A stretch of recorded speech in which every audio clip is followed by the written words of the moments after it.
When life throws you a curveball, how are you going to handle adversity? Welcome to the Fearless Mindset Podcast, where you're about to go on a journey as I interview security, business, and entertainment leaders on what it takes to stay fearless. I'm your host, Mark Ledlow, and enjoy today's episode. Hello, everyone. Yep, this is Mark Ledlow, the host of the Fearless Mindset Podcast. You didn't get the wrong channel. You're on the right channel. Don't go anywhere. We got some exciting information that we're going to bring to you, some education, some experience, some knowledge. And if you're good, you might be able to listen to the whole thing. Or we might just kick you out. Just kidding. I'm in a weird mood today. I've had back-to-back podcasts today, so I'm feeling kind of funky. Marky Wahlberg funky, I guess. And now I'm dating myself. With that said, the little humor in there. We have a good friend of mine on the podcast. I was on his podcast not too long ago. Ken has been pumping out podcasts like a madman. And I'm going to start calling him, don't take this as an insult, we'll call him the Joe Rogan 2.0. Or maybe the Vaughn 3.0.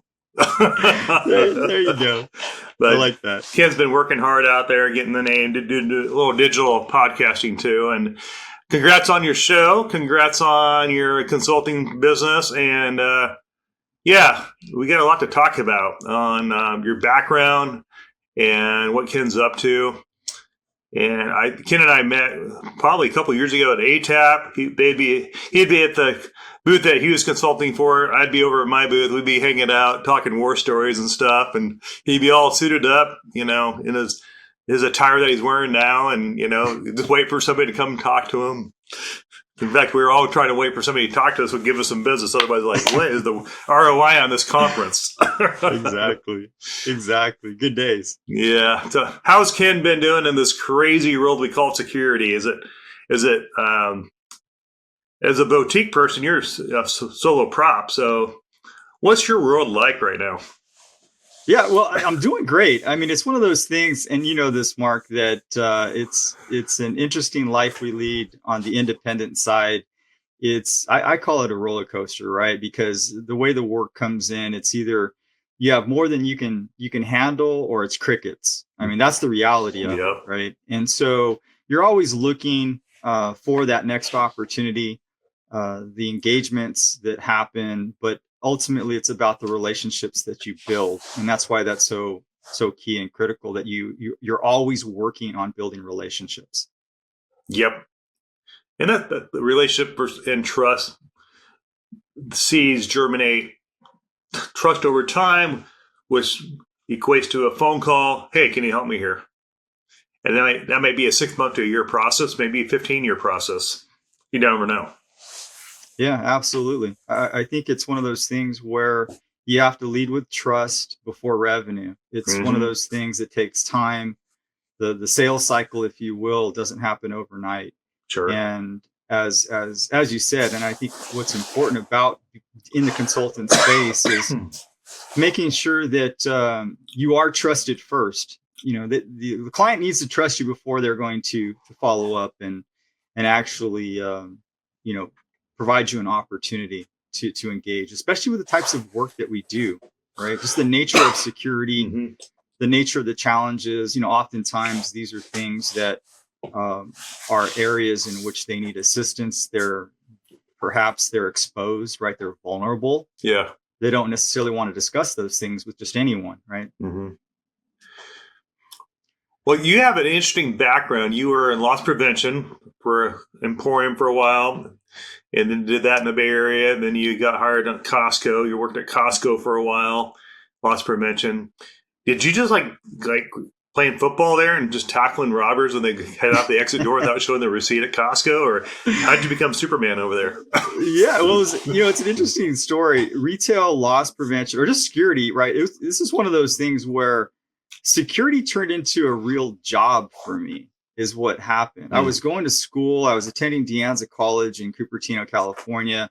I was really much more interested in business generally. And so as I was going to school, paying my own way, wow, I was, in a situation where I had an opportunity to pursue security. I liked the loss prevention aspect of being a place plainclothes person working in those environments and navigating from department stores and then transitioning into supermarkets and then ultimately into cash and carry warehouses. But the idea was really, it was a fun job. Yeah, man. I enjoyed getting after it. I enjoyed, chasing down people, arresting people, doing all the sorts of things that we worked on from the standpoint of fraud and property crimes, right? It was all about property crimes. And ultimately, as I was navigating, through those various companies, I enjoyed the work. I excelled at it. And, I started training others. I was working in other locations, even though we really didn't have a formal program at Costco, as an example. But I was being utilized in the broader region to assist in certain warehouses who were building programs. And so that was my sort of first, I think, exposure to building something from scratch, being able to go into an environment, assisting the general manager of the warehouse, recruiting people, training them, and then, implementing a program at their particular location. And I was doing that across the Bay Area.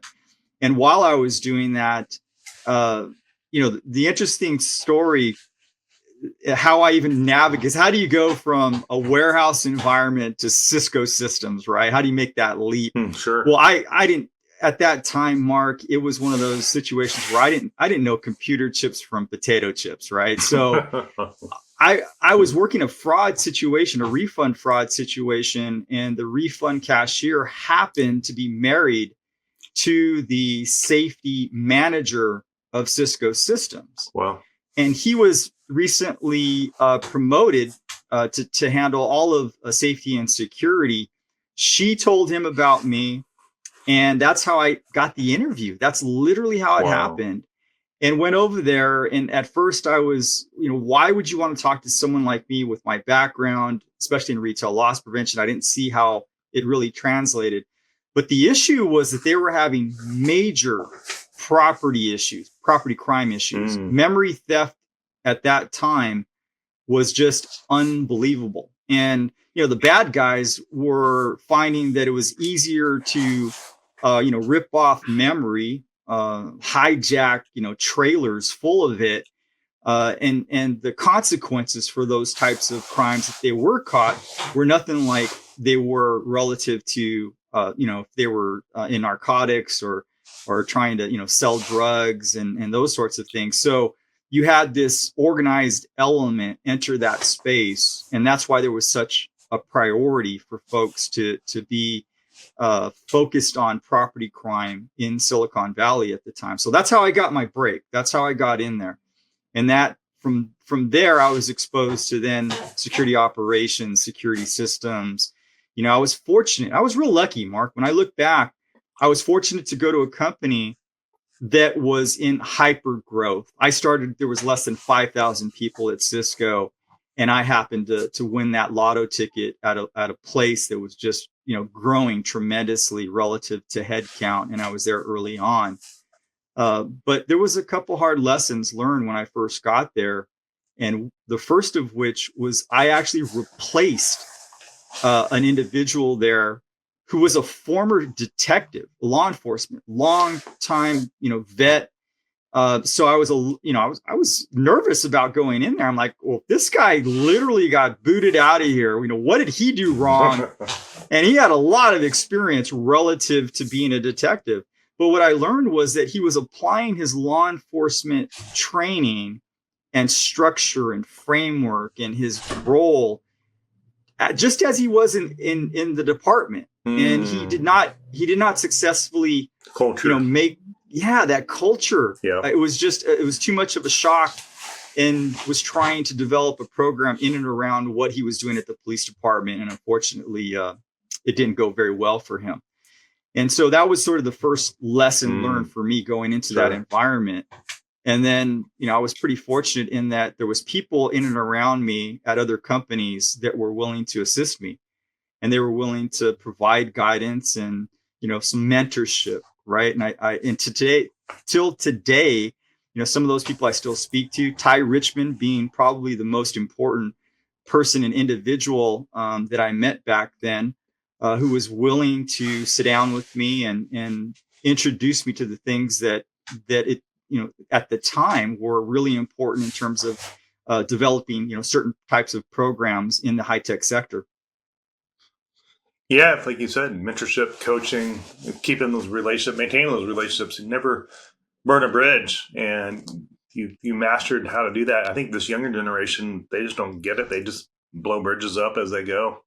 And I think there's too much instant gratification going on in the industry to where it's almost like the younger generation is focused on transactional versus long-term relationships of trust.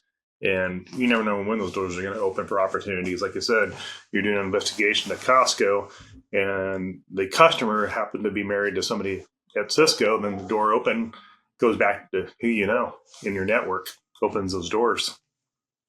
Yeah, I think you definitely need to be prepared. Yeah. It's always one of those situations in which you never know when those doors are going to open or those opportunities are going to present themselves. So you always need to be prepared, every day with what you're doing, giving it 100%, but also understanding and being self-aware of what your capabilities are. You talk about young folks, and Yeah. one of the things that I didn't have a problem with was always saying, look, there are things that I don't know, even Right. today, right? I'm not afraid to acknowledge that, and I'm also not afraid to seek help in getting that necessary assistance. So, like I said, when I started at Cisco, my background was in property crimes. However, my scope included crimes against people, and included violations of company policy. So I had to learn pretty quickly a number of different things that I had really no depth in. And so workplace violence cases would come through, and I was the investigator. So they fell on my desk. I also managed pre-employment background investigations and vendor backgrounds, which I had not done prior.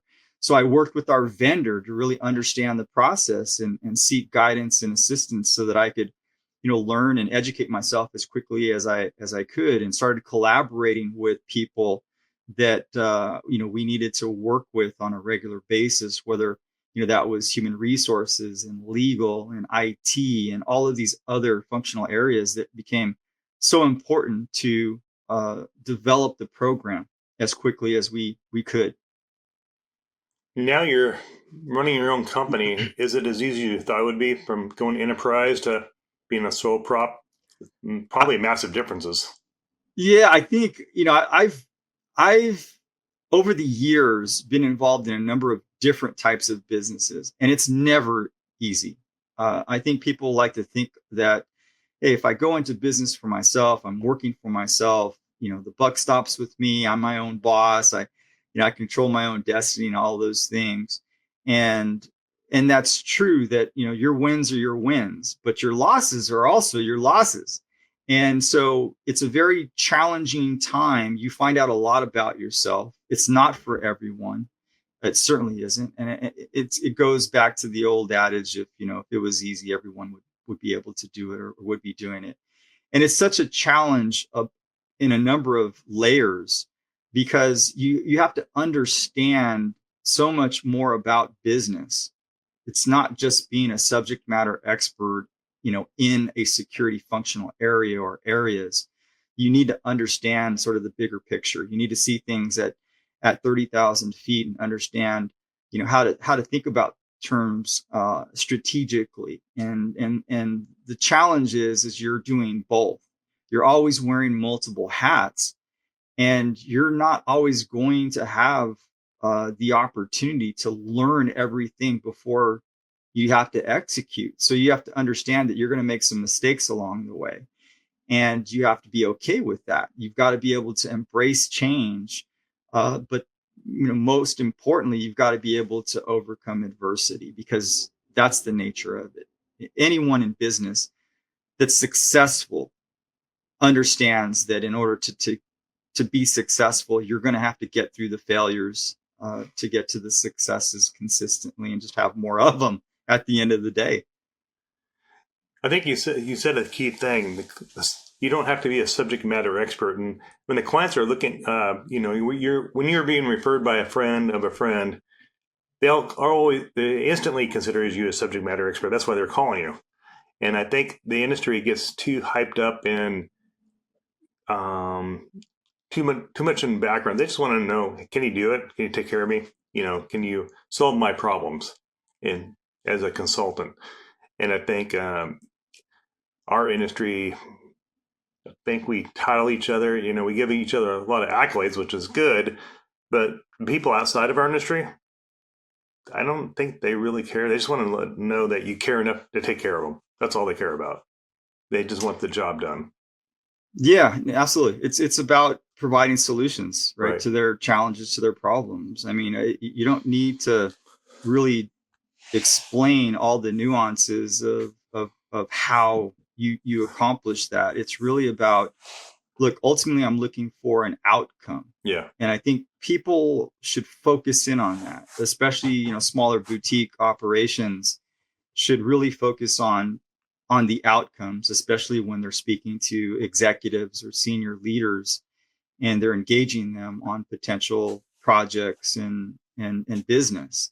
It's always about speaking about the outcome as opposed to any features or anything along those lines about what you're doing. Right.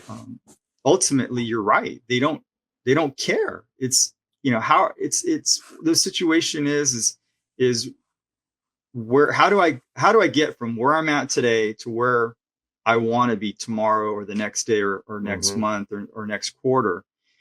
And so a big part of that, I think, is just being transparent. It falls back on your communication skills about, what your capabilities are, being honest about what you're capable of doing. But I find that it's not so much about, right, telling people what to do, right, giving them guidance about, certain things or helping them along those lines. A lot of it's more about making sure that you can tell them what not to do. Sure. And there's in lies the value. And perhaps maybe it's just the way I look at it is clarity. It's just providing clarity over something in terms of whether or not they actually need to do something about it. And I think that's for at least my exposure with my clients, that's refreshing for them. Sure. I can't tell you how many clients I've spoken to, organizations where they're being pitched, programs and products and solutions, layers upon layers, or situations that are phases, right? To get ultimately to what their requirements are. And oftentimes I feel as though the vendors aren't necessarily approaching this with the right frame of mind. There's not a lot of empathy going along. And I think I attribute that to that a lot of the vendors have never been on the client side of the equation. Good point. And I think for me, that is certainly an area in which, I distinguish myself as an independent consultant today, is that I've primarily been on the client side of the equation for most of my career. So I can empathize with the things, the challenges that they're going through. I understand their perspective. And I think that's a critical piece that a lot of folks, I think, don't spend enough time understanding. Could you give us like a case study example of a past client or current client?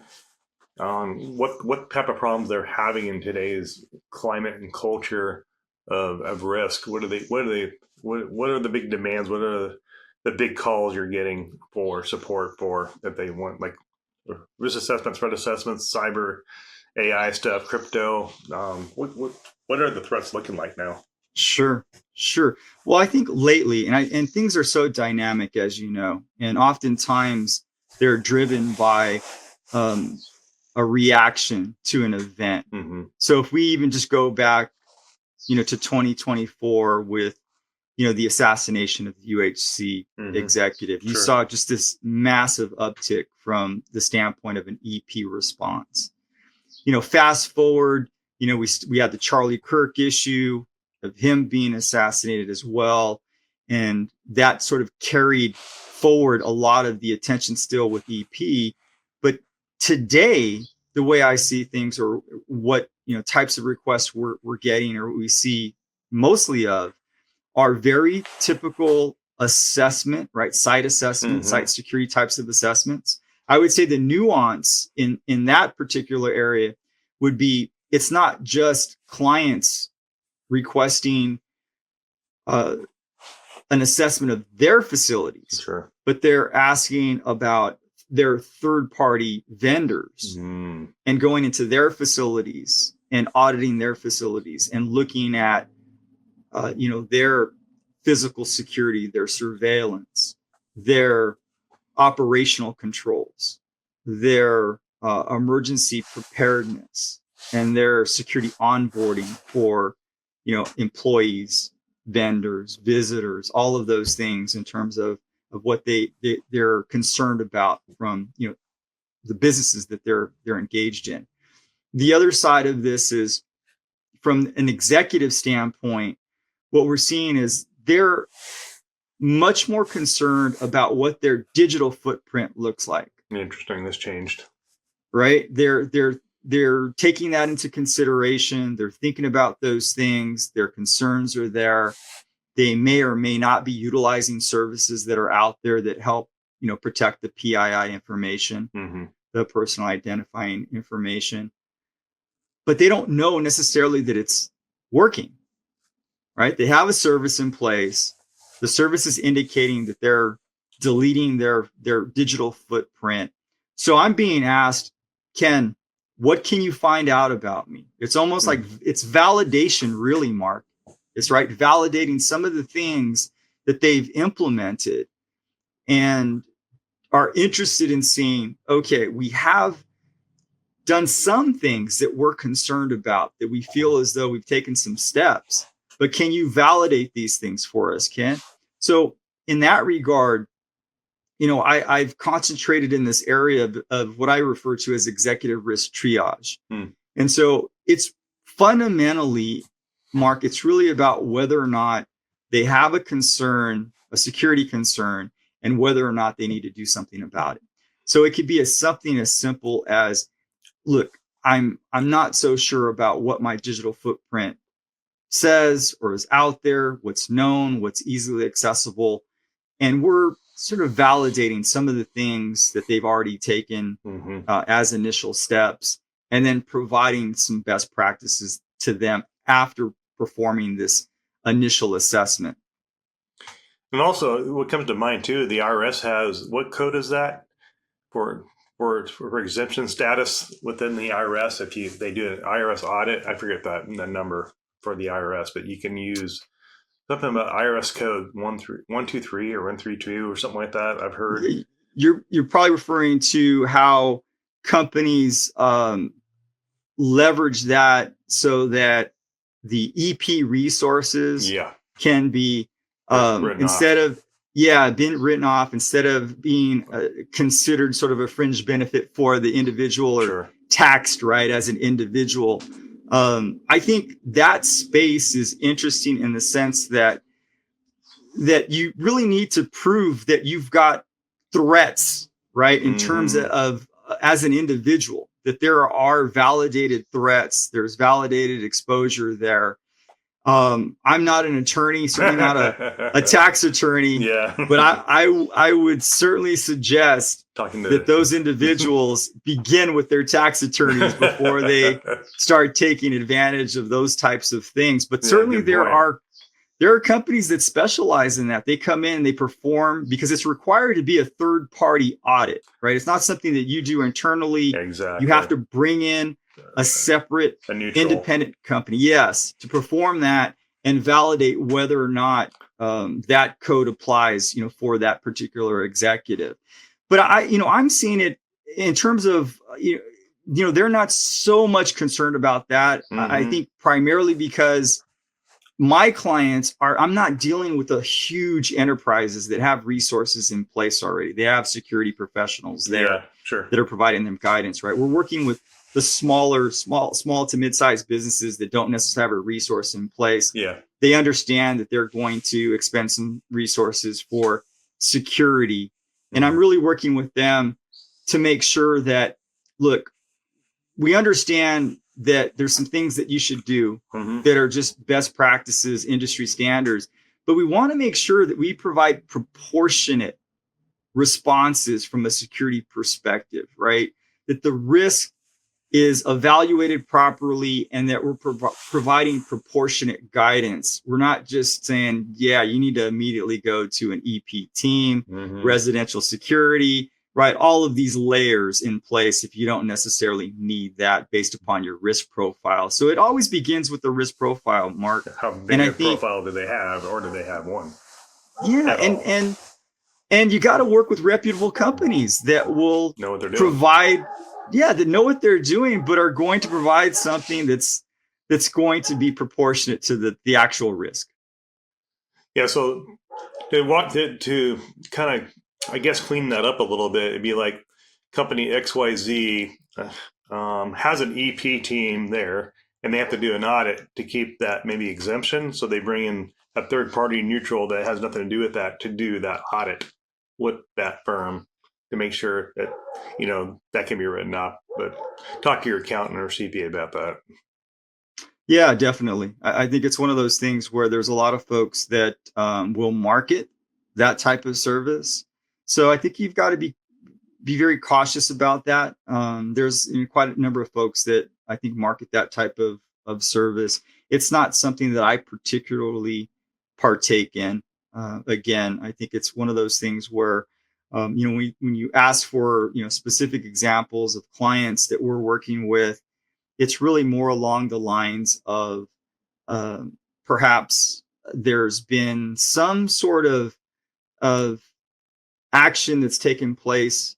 I had a client where he was receiving some negative type of rumors about him because he was entering a new market, and he was a little uncomfortable about perhaps what was happening in the industry. He wasn't sure if it was a threat or not a threat. And it's about qualifying those types of reports, because it's coming from, a third party. It's not coming from, that person directly. It's not like he received a direct threat. It's something that he heard about, at a conference, not sure about it, doesn't really understand how to pursue it or how to validate what went on, but he's hearing things through rumors, through, sort of people of various connections through his network. And so it's really about along those lines of saying, well, let's first validate whether that's an actual threat or not, or is it just something that somebody is concerned about because you're entering a new market and people are upset. So there's a lot of different types of issues that can pop up, and not all of them are necessarily pure security related. And in this particular case, you had an individual or individuals in a space that felt that this person was encroaching in their area, in their territory of business in a regional market. And so oftentimes they're putting out negative information, right? Reputational types of things. And so again, it's about validating what those things are, providing proper guidance in this particular case, giving them enough information about perhaps from a best practices standpoint that they could do, implement, and some things that I tell everyone that should be aware of from a situational awareness standpoint for executives and CEOs of any company. Yeah, great advice on the whole spectrum of dealing with clients and different organizations out there. Every client has different needs out there, and maybe stocking, maybe crypto, could be cyber. Yeah, it could be. Yeah, it's just such a vast industry that we work in. Yeah, I think, Mark, most of the time that I see folks that have some level of, let's just say, situational awareness about their personal security for executives. Because you deal with a full spectrum, right? You have some individuals that don't even really pay attention to what's going on, but those that do, that are not necessarily concerned, but they know enough that they're taking some level of action. It's typically not what they're doing. It's what people in and around their circle are doing. So when you talk about social media, maybe they've locked down their accounts. Maybe they're very good about not, putting information out that easily identifies where they live or their routines. The issues that I see have to deal with people that they're close to, though. There may be family members. There may be, other relatives that are posting things. There may be friends of individuals. I'll give you an example. As I was auditing the digital footprint of this one particular executive who was recently married within the last year, he had pretty much locked down. They didn't post anything about their personal activity, but somebody who had attended their wedding had posted a video of the wedding location and, more importantly, the actual invitation. Something as simple as that. And I was able to source that, and that's how I was able to validate and confirm where the wedding actually took place and when it occurred.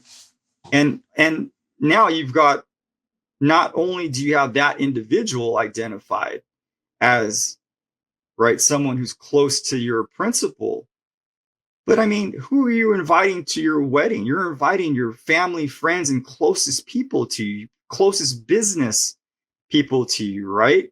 Partners, people that you develop long-term relationships with.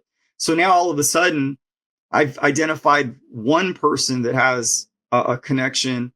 And through that, I now have a whole host of 200 other parties that are there that have different types of connections to this CEO, that now, if I wanted to pursue that, I'm going to learn as much as I possibly can about that individual through their interactions with their friends and family. No question.